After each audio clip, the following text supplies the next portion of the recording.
Hello, everyone. Hello. Welcome to our second episode. I hope you're having great time so far. Yes, Yes. So what are we speaking of today? great things. But before we start, I want to kind of say something that is connected to why we are here. And I kind of brushed quickly upon the art being silent in a sense. I think art is a branch of process that escapes this clear materialization. However, what I've understood in London, in England, living here, is that there is this dimension where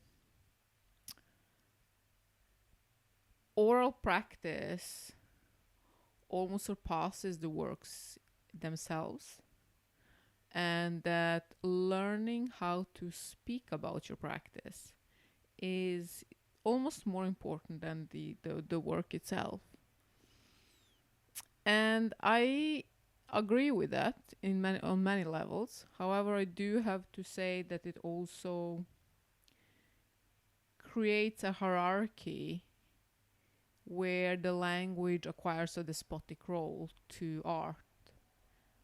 And I think that's something that we as an artist should be aware of. So what we're kind of dealing with now, and we will be dealing with this podcast, is that practice of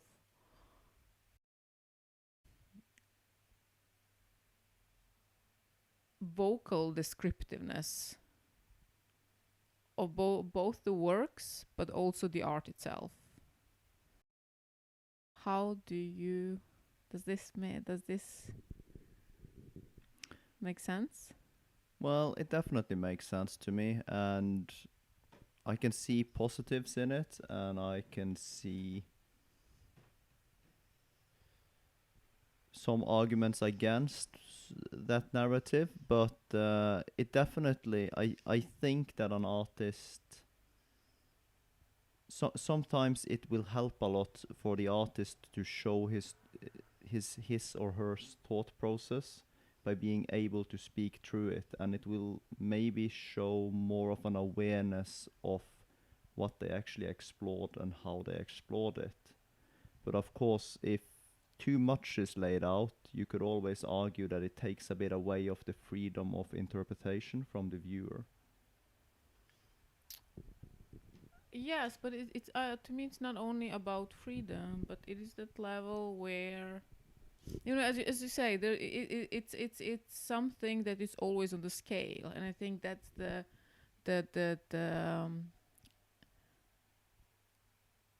fun part of it in a sense. I think that's the art part of it.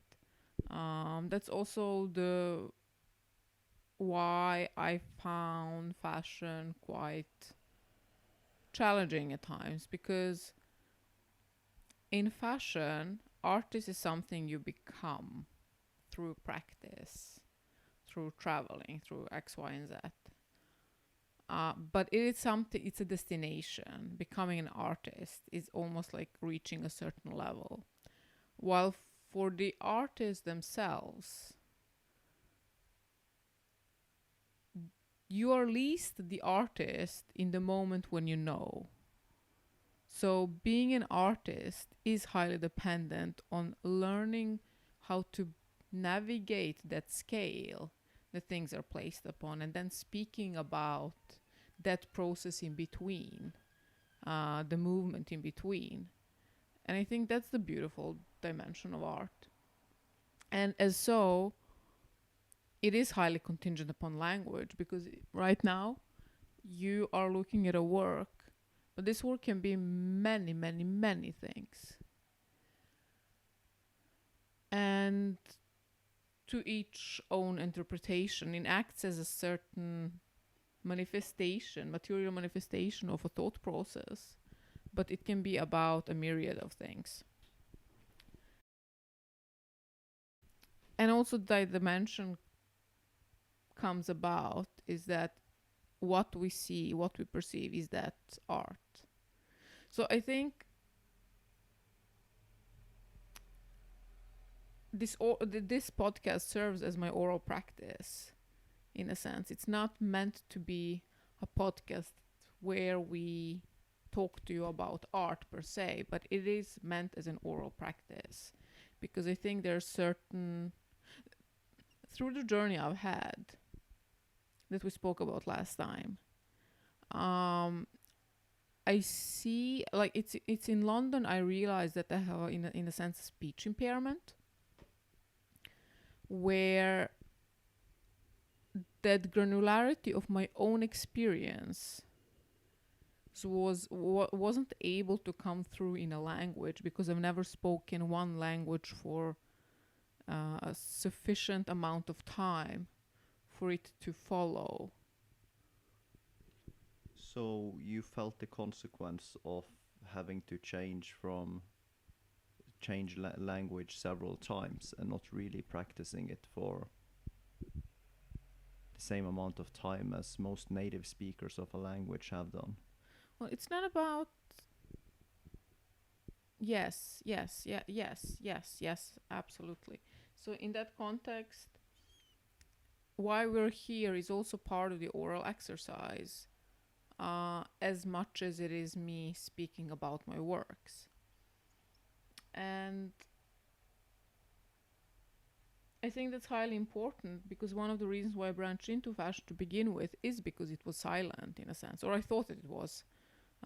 One of the dimensions of fashion that I loved was that unspoken dimension.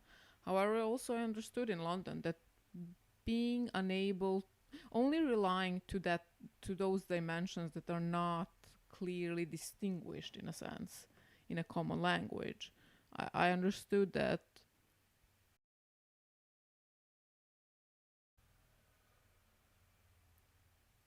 there is possibilities where one can fine tune the artworks itself through learning how to speak. So you kind of end up on that scale where you kind of see both pros and cons of it. But I think that what is interesting is that when people that are introduced to art through going through a fine art program or whichever program people choose to go through in the schools, is that the question of when one becomes an art, when is one creating art, when does the artwork start, and how do we interpret artwork is one of those interesting dimensions because it requires language to actually convey that. And I think this really applies very well to this piece. I most definitely do agree, and I am with this introduction. I'm really looking forward to the conversation about this piece today. Yes, it's going to be interesting, I hope. So, if we're gonna speak about this piece, where in your when are we? Is this something you made recently, or how does it fit into to the chronology of your art pieces? Well, I think this work, I'm sorry, I'm very bad at direct chronologies. I am on my way of organizing that. But I think it's 2018. I think we came to London 2017. So 2000, let's say late 2018. And no earlier than spring 2019. So within that 6 month window. So what we're trying to get at here is that this is amongst your earlier works. It's one of the earliest works. So what I'm going to present through this practice is a chronological overview of my works and how that thought pattern pans out. I think my work contains this dimension of self-development, aware self-development within one dimension, that is utilized process and the art itself as means of synchronization of self with the self, or at least synchronization, not in the sense of unification, but in the sense of coming to terms with myself and coming to the peace with myself. Um, so this work starts, like the question, where does one artwork starts and where does it start, is one of those questions that kind of really pervade my early work. And I have created a frame, and usually some sizes in the canvas is this size. They usually have a backbone to them, so they have crossbars supporting them. Because what happens when a piece of cloth is stretched over a partially movable material like wood breathes still and moves, is that it starts morphing. So the tension created between the canvas and its backbone becomes something that is subject to the forces between them. So the crossbar is there to keep it static, to stop it from morphing. Exactly. So crossbar, the support, is there to make it able to at least place it on a straight wall surface. That is, yes. And Yeah, go on. yeah. And this one, it's impossible to do that. So it will have to stand. Well, it's possible to hang it. It's definitely possible to hang it. However, it's not possible for it to stand aligned with the vertical plane, straight vertical plane. So what you're saying is that you have by design not supposed to put the crossbar into this when you made this, since we can't see the backside of it. Of it, exactly. I will put the images in the film of the canvas, and it's due time, or at least when this is released. But what is happening is that the question that kind of comes to me from that was it on purpose? Was it intentional? The dimension of intentionality, and again, not free will in that sense that we have discussed, that we will discuss throughout this, not just episode, but throughout these recordings. But it is the dimension where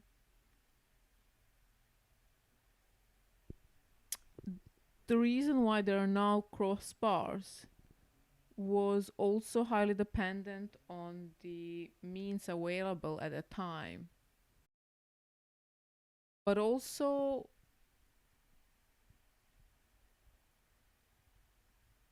my own rejection of that support, in a sense.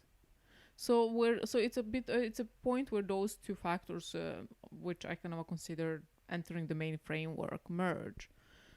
So you didn't set out to design this piece specifically for English Victorian houses.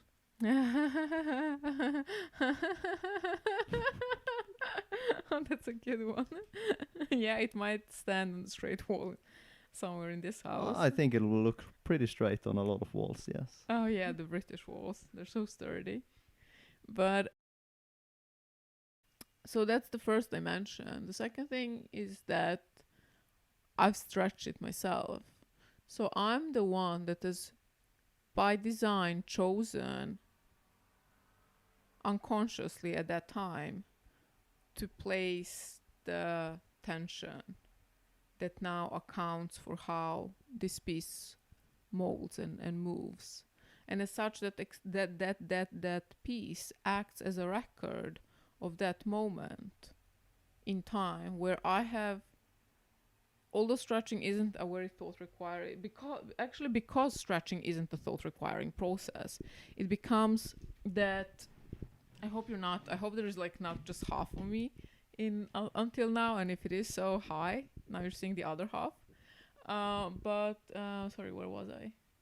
Speaking about stretching canvases. Yes, and, it acts as a record of that moment where my thoughts have transferred to a bodily movement that again becomes transferred to a canvas, and and it's bars, and as such that moving acts as like a permanent record of the tension imparted by me. I'm thinking when we're speaking about this stretching, how proficient, how new were you to this stretching of canvases? How much had you done it at the time when you created this? Is this a new endeavor for you? Is it something you've been doing for a while? Why do you ask? I think that's an interesting question.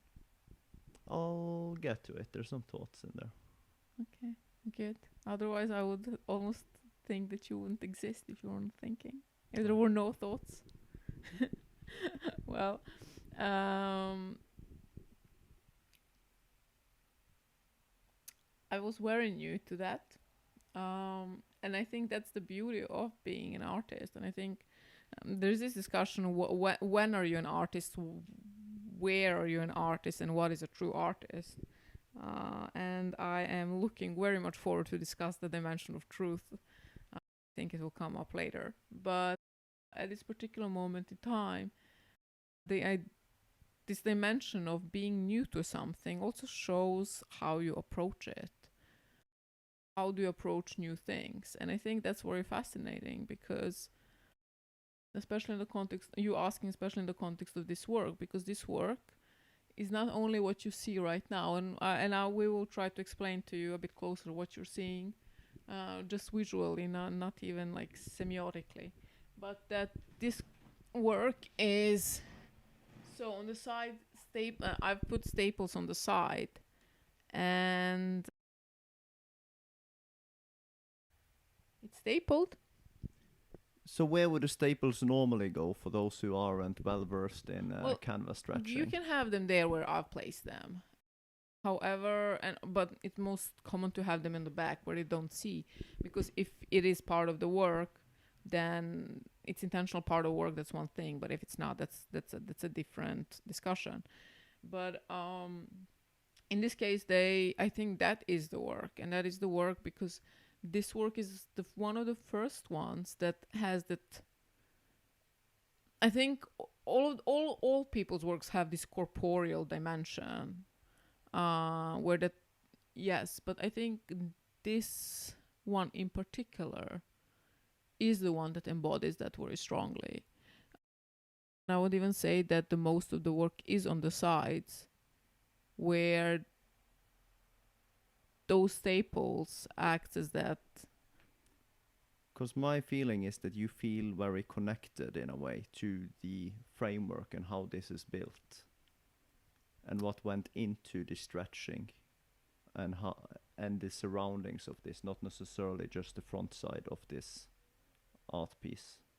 I think that's the very gorgeous thing about my work, is because it really follows the process of awakening. Or I think that if my works were to be titled, it would be a remembrance of the ones I never knew.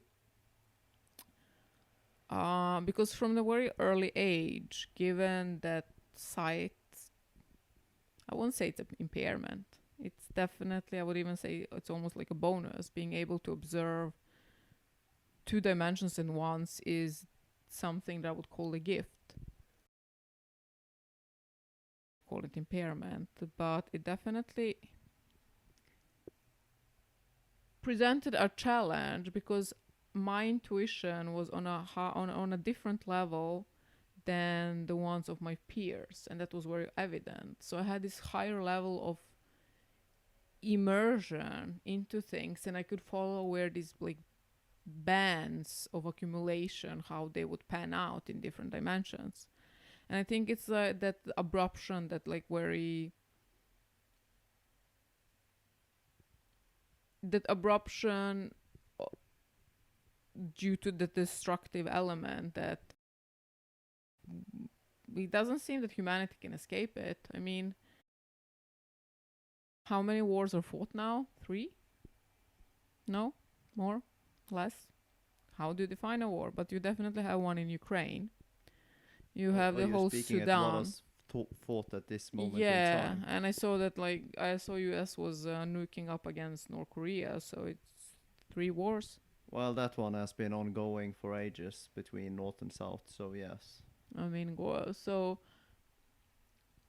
And it's interesting how the destructiveness with kind of a cuts the experience or fragments that experience in such a way, and then just by the sake again of how language kind of comes into that, defragments experience where all of these threads that one once understood kind of fell out, were forgotten, were neglected, etc., etc. And then how coming to London, my understanding of the that the one that I've become, or the process has shaped me unconsciously, that I have a very strong rejection against that. Like that whole the dimension of split kind of comes in, because the external and the internal self were not synchronized at all. And I think my work reads as means of rejection of the self and then subsequent rewiring. And I think this work is, I'm very connected to it, and I'm very connected to the lacking backbone, because I feel you have this strong canvas, this strong wood, this is a large scale canvas. I mean, we have seen monumental sizes as well, but this is on the larger scale, which is unsupported, yet it stands on its own. It's a strong piece, and it's strong piece because it also challenges this dimension of durability and what perseveres. Or is it dynamic and it is created with the intent of being able to change with time? Yes, yes, yes. It definitely. Because to me, what you have done here is that when you have started out there, I know you, so I know that you will look into things and you will look into it thoroughly, which means that the choices you have done when building this is not you. It's not you lacking the knowledge of how to do it. It is you making a conscious choice on some plane to take a different direction. And I find it almost daring that in your early process, where you have a lot to learn, you have ended up on, you are setting out to learn master this new way of like building the canvases, etc. And you choose consciously not to put in the piece that would create stability. Yes, yes, exactly. But that's the dimension of kind of we're speaking of, because what is fascinating, and thank you for bringing this up unsolicited, I just have to say, that is that dimension again of destruction kind of coming into my narrative, because again, as a dentist, one is very meticulous, one is very one has a discerning eye in the level of granularity that kind of accompanies that job. But throughout my whole life, there has been this fetishization of a certain form of perfection that I think you find in an old world and an old heritage family, which mine from my mother's side definitely is. So you have the dimension where that perfection is something that's been so deeply embedded with me from very early on. And then but it's also highly connected to the way I was sensing and breathing.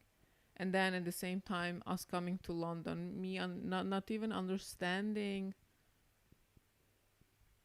the person who was looking at me in the mirror, like who I did not recognize self within the self. So this dimension of destruction, of trying something anew, but at the same time being quite angry. I mean, definitely very angry, and have somebody who has harbored quite a lot of destructiveness also from being in a fashion world, which levels of toxicity are absolutely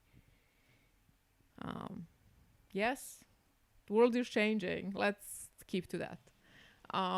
So how those levels kind of impact my highly absorbent personality, which has not learned how to speak out, but only kind of learn how to exist within the unspoken and move within, to kind of start creating this piece, but with complete disdain for what this piece is, or can what it will look like in future, but just almost in the sense of something is lacking. Because I think that's the most wonderful. I think that's one of the wonderful dimensions also of this work, the fact that it absolutely clearly describes that dimension where I felt very unsupported throughout my whole experience, and even the experience of being internationally acclaimed influencer. So I think this canvas is a very fun, interesting piece because it does show that manifestation of the unconscious that simultaneously has a descriptive role within the coordinates that my emotions at that time um, are assimilated with. And I think yes. Does that describe give an interesting description? It most definitely does, but I think there is. So we spent a lot of times on the backside and how it's built together, but I feel that we're missing one dimension of. So there is quite a few dimensions to this, but before we get to the canvas itself, let's speak about all the constructive parts of it, because there's another element here which is very interesting on the side with you. The staples. Yes. Yes. And then you have that dimension where I'm stretching this canvas, and the canvas, it's the first time, so it's not. It definitely bears that dimension of my own personality at that point where I had a very strong rejection of any order. Because order was something that was also deeply embedded within me, and I knew that every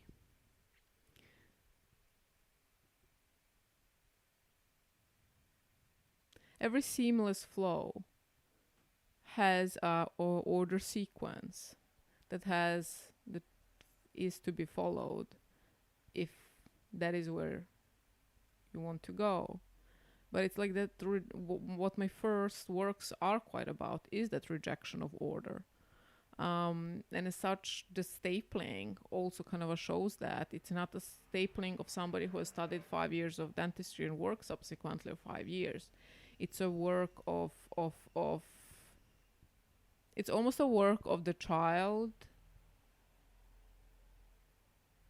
or that kind of an angry teenager, rather than of the person that Could we say that a very unprocessed side of you have been able to lead on and steer the hand that stapled this? Exactly, because I think everybody who kind of goes through this interesting trajectory, being it through art or through other means of, or like wishes for self-exploration, one acquires this dimension where why and how are tightly connected, but also one understands that there is a dimension of oneself that one doesn't know. I mean, it's not one dimension, but just given that trajectory where we still operate within linear apprehension of individual consciousness, to say that you have two is already, I think, or for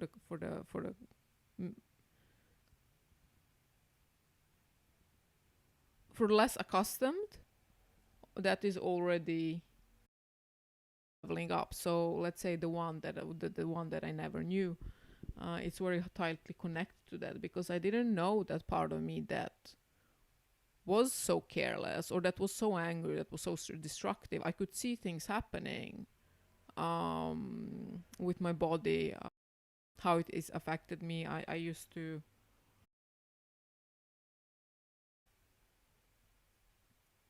yes, never mind. But it was definitely that dimension of destruction was visible on me and my own body, which were things that were inflicted by me. But at the same time, I didn't assimilate with that, identify with that. And I think the journey that London has initially put me through, and how I also kind of came about all of those things. It's not. It's I'm not blaming London in that sense. I think it's just mutual relationship where things did not overlap, and um, It's a trigger of a lot of things coming together, and that became the scenery where it could all collapse. definitely. I mean, I have to say, I was thinking, what? Do you remember when there was an attack, Yes. terrorist attack, or they thought there was going to be a terrorist attack? Nothing happened. Well, it was I can't shortly remember. after something had happened on Yes, a bridge further south. But yes, it was in connection to that the alarm went off central. exactly. And we ran into a restaurant, me and my friend, because we were at Soho, in Soho at that point. And ran, well, not famous restaurant, but at least one of those like cool Soho places. And it was we were there was a lockdown. There was I mean, if I'm not sure if people remember. That was pre-COVID, so I'm not sure if people remember what happened, how life was pre-COVID in a sense. I mean, it did continue normally, but what I want to say is that we've been in lockdown at that restaurant for a couple of hours, and my friend was having a panic attack. Like she was really, she was really affected by it. And at one point, the restaurant, I think he was manager. I'm not sure. I can't remember anymore. But I don't think he was an owner, or or hope not. Um, but he goes to me, he's like, "Can you please remove your friend from those tables? We are expecting guests at this point."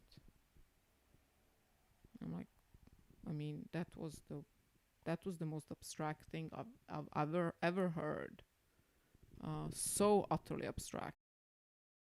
Followed. Sorry, what were you going to say? No, I was gonna say it's at least abstract in the setting that it's not like you two are staying in the restaurant hours after this has ended. It was still ongoing. There was Yeah. no one on the street. There would be no one coming into that restaurant. That wasn't someone who tried to take cover from whatever was perceived to happening outside. Exactly. So it's not it's not outside the common sense of this given situation. And I will definitely can be so sweet and kind and forgiving and say that God, the man, and you can say that adult person was in shock, but at the same time, that it was utterly nasty, like so nasty.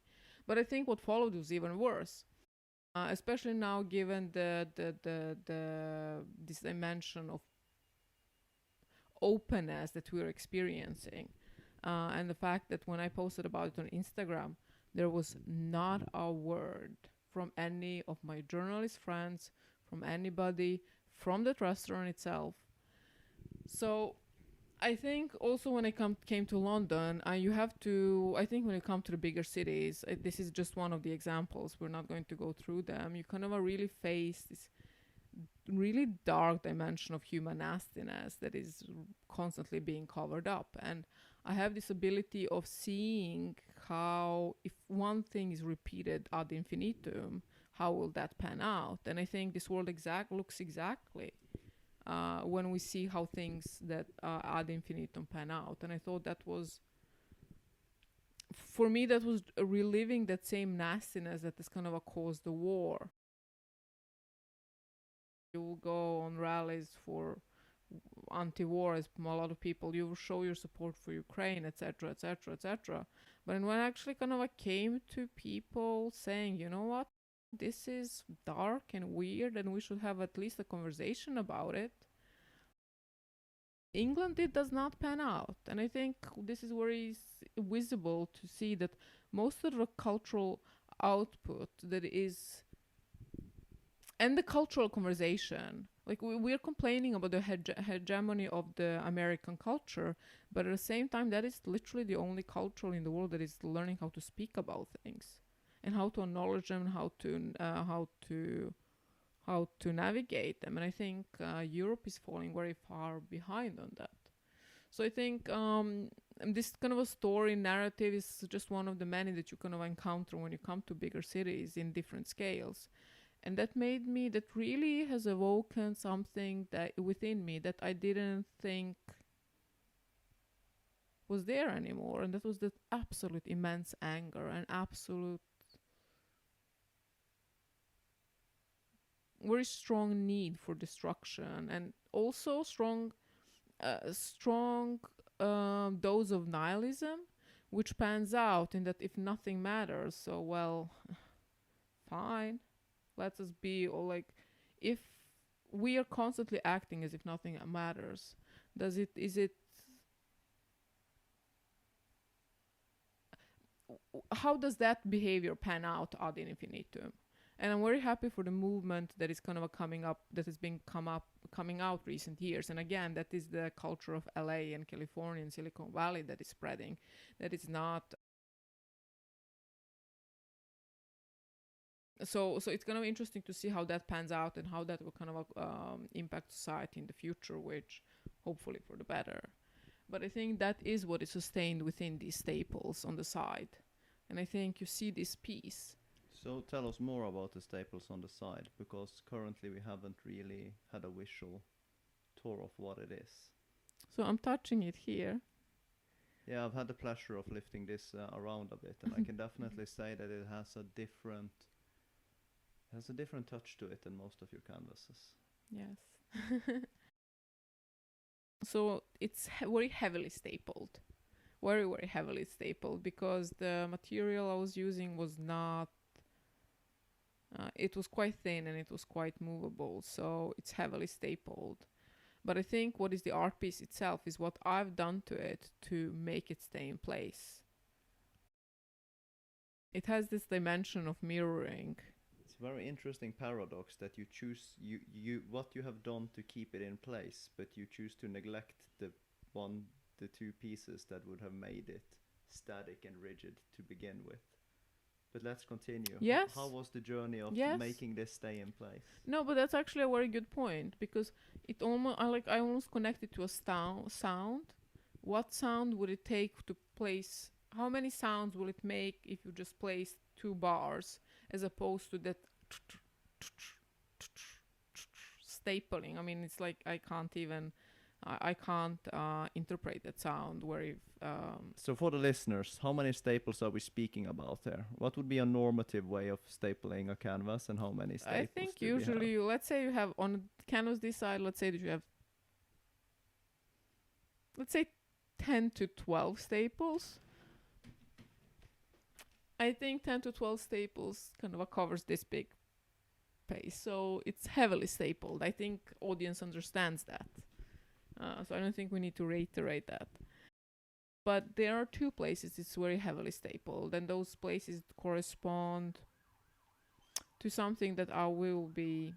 I don't want to speak of it right now, but it's very heavily stapled in two places. And was, if I left it alone, that would, if I didn't even paint the canvas, it would be the artwork on its own.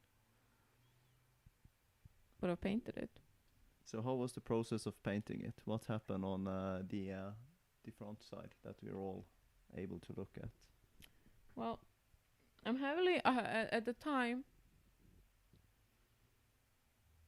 I was feeling the process has led me into direction where connection that I've felt was the one with abstract expressionism, artists like Robert Motherwell, Pollock, etc., etc. I think those are the artists that have been really heavily referenced pre-COVID. I mean, COVID has created such a renaissance in the art process that it's very interesting to see how that's going to develop. But before COVID, art was still enamored with that dimension, and fashion was definitely repeating that, reiterating that, because again, fashion had this dimension of inferior complex to art. I think things have changed so much over the last couple of years that it's incredible. But ochre and like burnt yellow, like those are the colors that kind of go quite a lot within these artists. The black as well, and I think it's interesting to me looking at this piece because I'm questioning now, was it the aesthetic of the thought process that I was attracted to? Or was it, did the piece come about on its own? So was my mind following the aesthetic of the known, or was it its own product or its own individual product? Because if you go through the past and the war torn Serbia that I've, well, not grown up in, well, but definitely, and then the refugee camp, and obviously those places were not in the nicest neighborhoods. So what you kind of see a lot around you is a lot of torn buildings, a lot of neglected buildings, a lot of things that are falling, that are decaying. So my eye, the sense organ, and both sense organs. Both sense organs, yeah. Yeah, both dimensions of two different sense organs. It's such a nice trick of the English language. I do sometimes wonder how did that develop? How did that kind of come on its own? Do you think if it was like subconscious, or if it was at one point pushed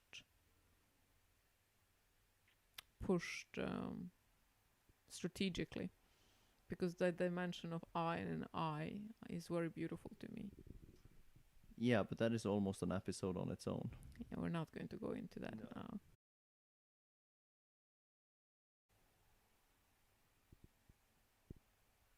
So this whole piece mimics that again. It mimics what I've seen. But what is important for me for people to know is that these are the thoughts that are kind of coming around in the aftermath of the piece created. That is also very interesting because the aura of a piece is of one type, because it is the transfer of the transfer of the moment within. But on the other side, it acts as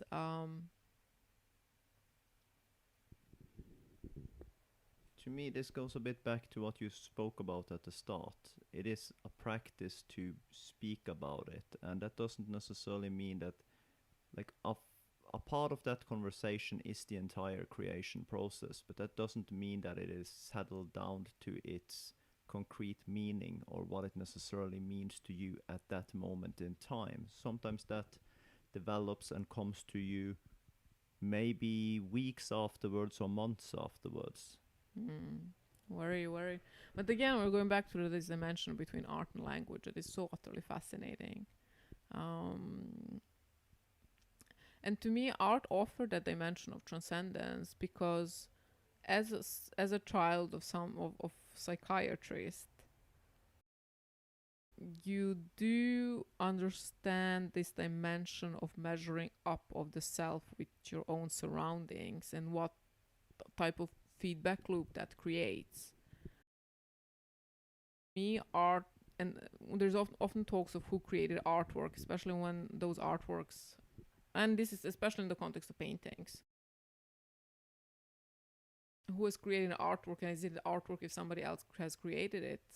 To me, yes, but it's somebody else's artwork. And what I mean by that, because to me, art is heavily connected to the dimension of liberation. I don't think that, and well, it kind of falls onto into itself, you can say. I don't think that one can achieve liberation if one's own hands are not involved, if one whole body isn't involved. But then at the same time, one body, if you write an email to or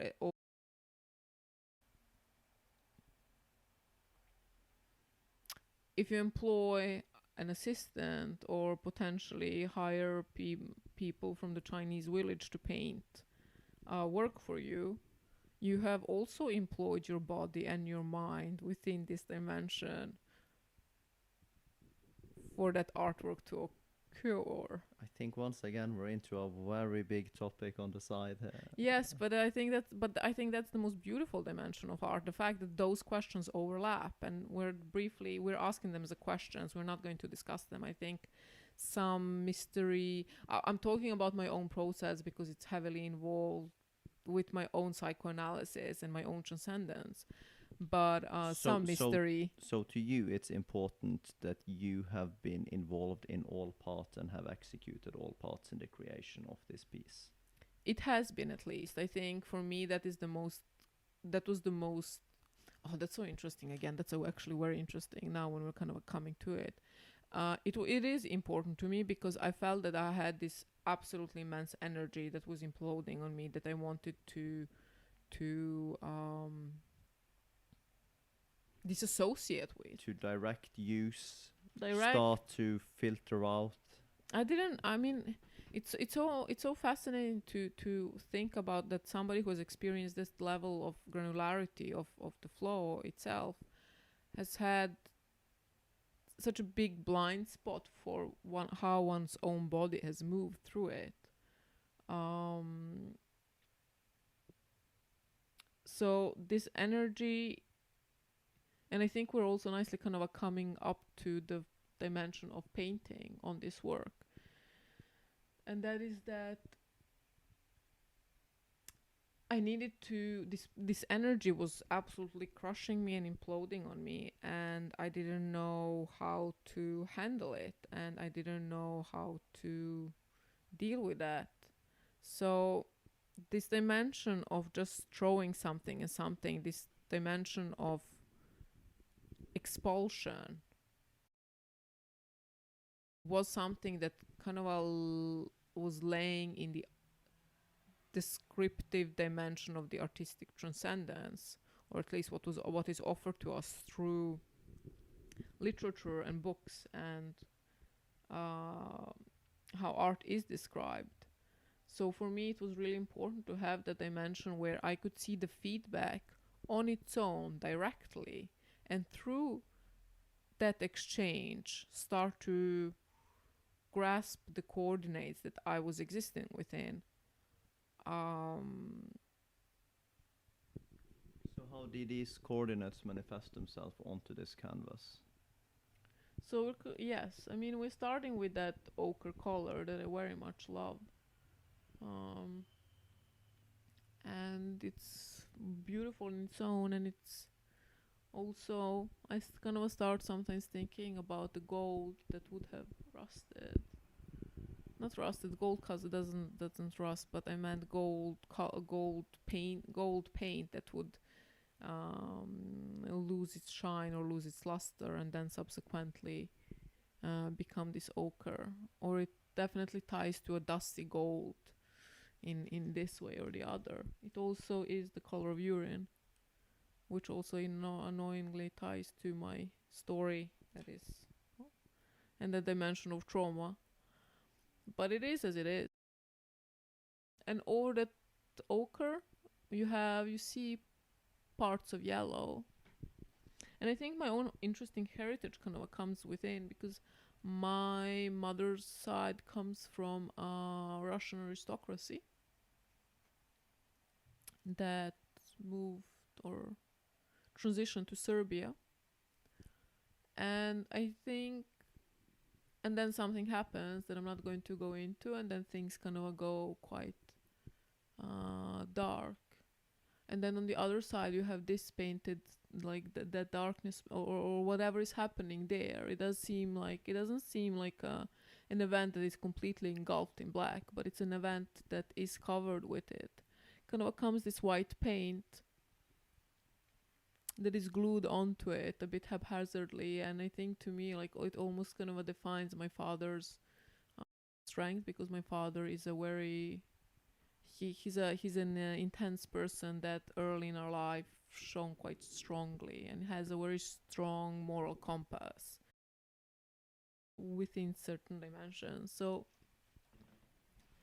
but something about him is also, there is this like Americanized dimension where the American dream has been offered to them, which kind of connects to me to this white color and how this is structured, because the black and the yellow are quite an expensive oil color, and oil color is very very expensive.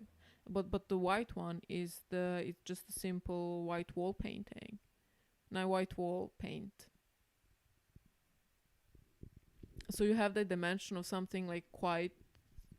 It also again ties to that the hegemony also of the American culture, which I'm not criticizing. I'm not criticizing. There is a reason why this is white in many ways. It's cheap paint, but it's still white. The question comes: do you take does one take the expensive darkness or the cheap whiteness? Where do you want to go? Where is the flow going? But I think I like that dimension because it is also work that kind of talks about that clash between the old world and the new world, where that old world is destroying, is being deconstructed in a not constructive way, while that whiteness kind of comes over as a both as a glaze that is kind of it can be meant that it can be meant in a sense that it's hiding something, like that it's trying to cover something. It can be also a work of somebody who is trying to make things better in whichever dimension that is possible, even if it's a cheap one in a sense. Well, this white to me is very interesting because I can't say if it's a positive white or it's a destructive white. And why I say that is that it's not like the behind of the more older, expensive, maybe even artistically correct material. It's not like it's just been applied where we can see it. There's been a lot more of it, but that has been abolished by this thickness of the white that has come over it. It's a definitely very information rich piece in the sense, especially the fact that it's done by my hand.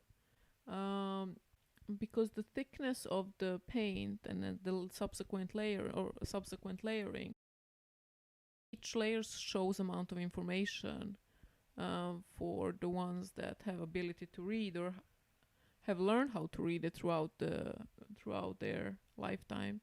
But it also has drips, layers, how the paint interacts on its own, but also the fact that paint is chipping off because the paint has been covered with a glue, and now it's chipping off as it is here because oil and wall paint are not usually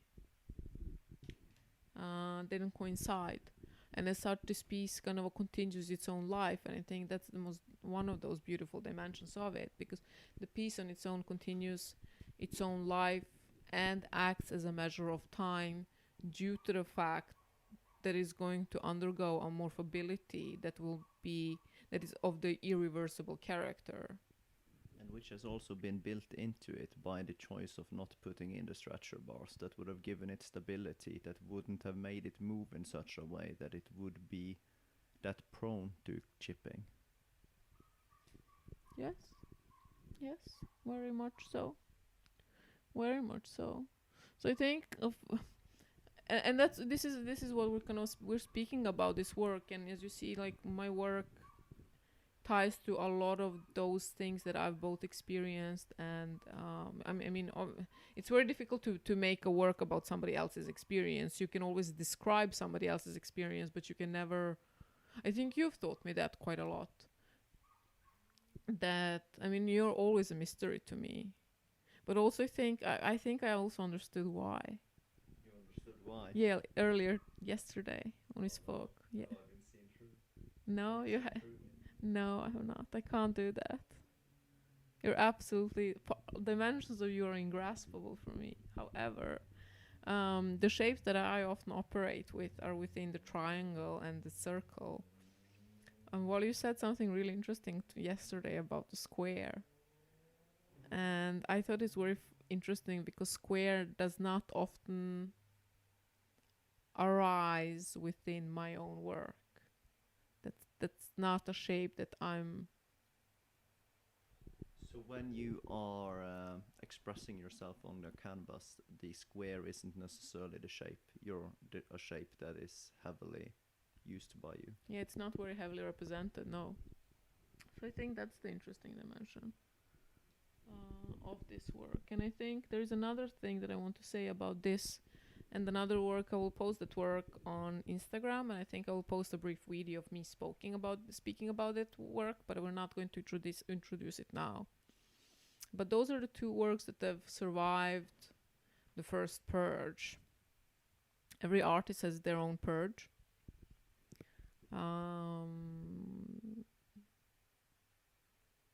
I personally think that is very interesting that this sort of have survived, because it seems to be some connection between you and this work that has made it so that this one has been kept throughout this, because since this is one of your earliest works, you have been changing studios and location quite a bit, which naturally gives, I would almost say it naturally forces you into a position where you will have to make some decisions of what do you bring, what do you change, what do you want to keep as is, etc.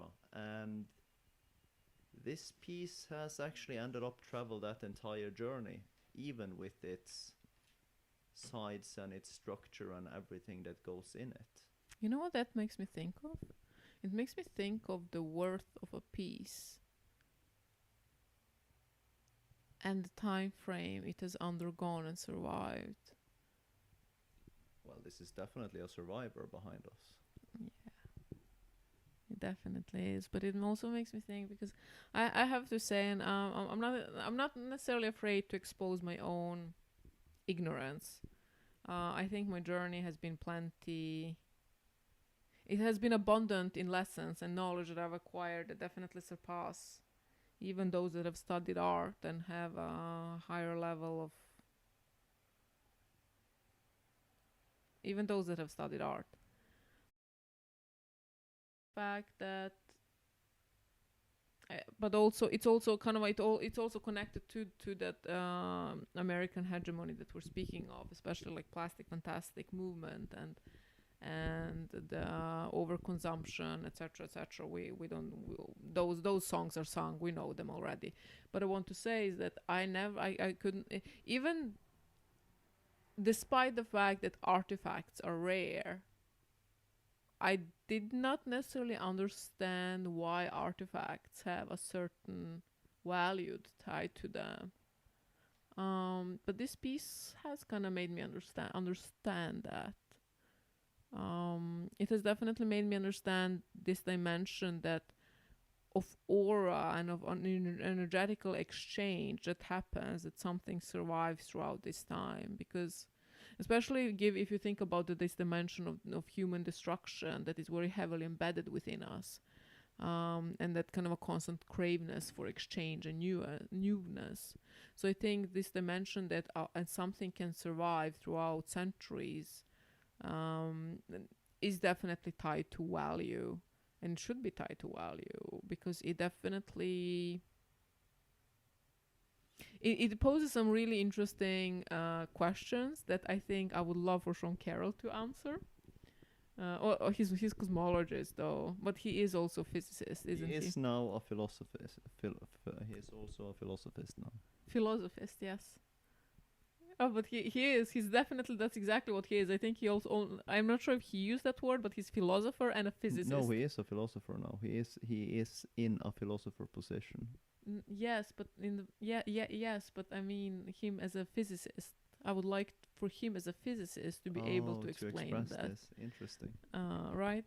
I think that kind of becomes really interesting, because our species is so prone to demolishing things, and that for something to have a constitution of something to have had an aura to survive whatever it has been exposed to. I think there is a very interesting dimension there to unpack for other artists that are listening. Um, yes. I do agree. And how long have you been speaking on for now?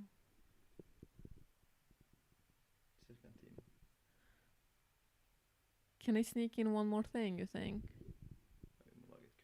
But yes, you can sneak in. You can sneak in a little tiny bit more. I don't think we have to cut. People are completely fine with me asking what time is it and how long I've spoken about things. Like, I don't want to drain people, so. But there is a different dimension that I find also very fascinating with this work, and it's one of these works that again begs the question of time. I will continue this discussion, I think, in maybe not next time, but I think it will. You know what? We will pick up this topic later on. But what I want to say is that